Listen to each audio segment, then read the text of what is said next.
the Tyrone team posing for the photographs. They're anxious to get on with it. The All-Ireland Senior Football semi-final, the second semi-final of 1984, their tussle against Dublin. No sooner were the Miners off the field, in fact they weren't off the field, when there was a mighty roar which greeted the men from Tyrone.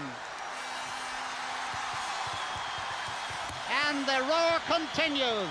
Well, do you remember the funeral we were at last Sunday? They called it an All-Ireland semi-final. Well, just listen to the tumult and the shouting and the roaring that is Croke Park today.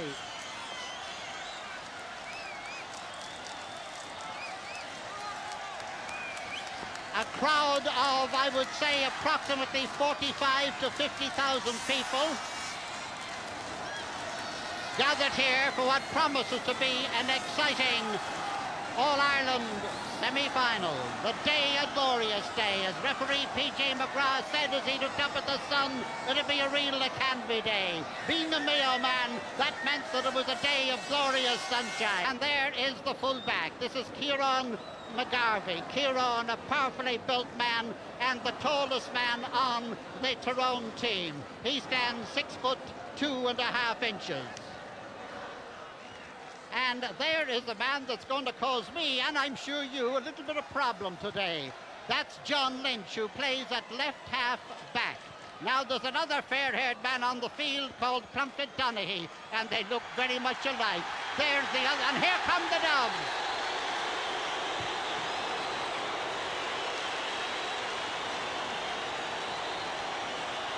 All-Ireland champions Dublin out on the field now.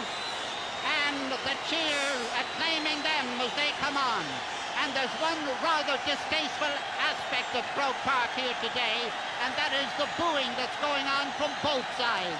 We had it in the minor game, and we're going to have it in the senior game. How sad it is that this should have crept into Croke Park to such an extent.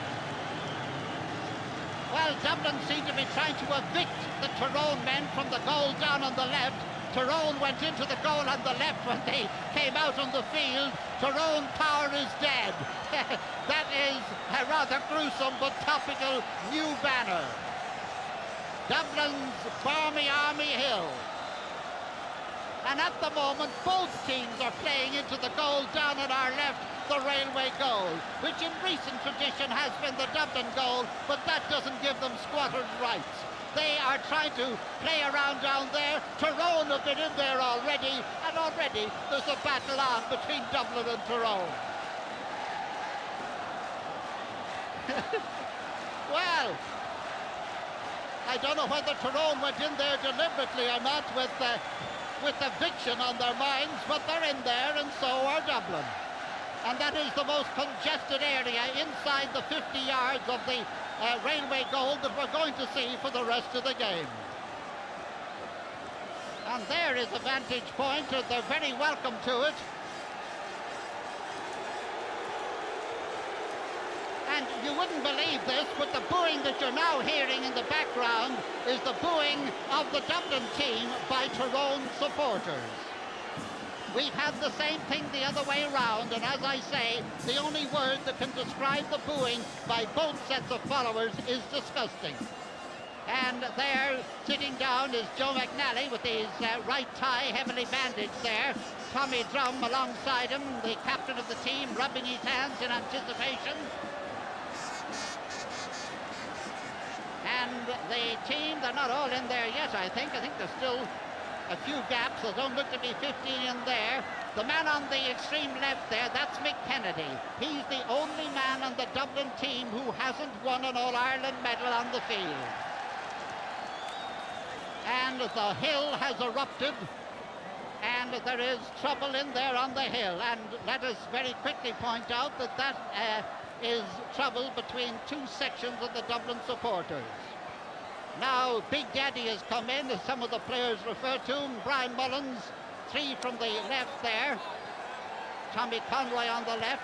And Brian is already egging them on, doing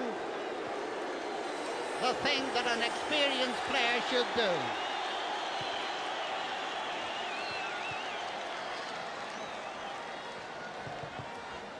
Well, the two sets of teams still kicking around in the railway goal. Nobody will give an inch. And there is serious trouble on the hill.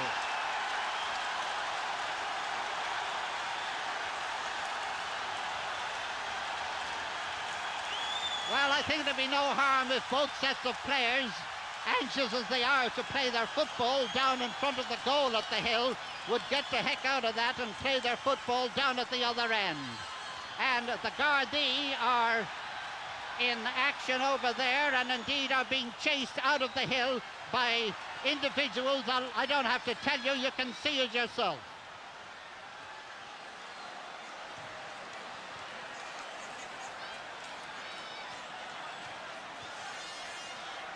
Well, what the people came to see was to enjoy football.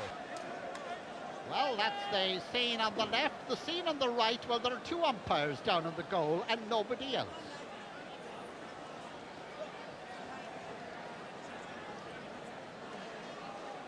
Referee just having a word with some of the photographers as he waits in the centre of the field for the teams to get on with the parade, and one would feel that the sooner they get on with the parade, the better.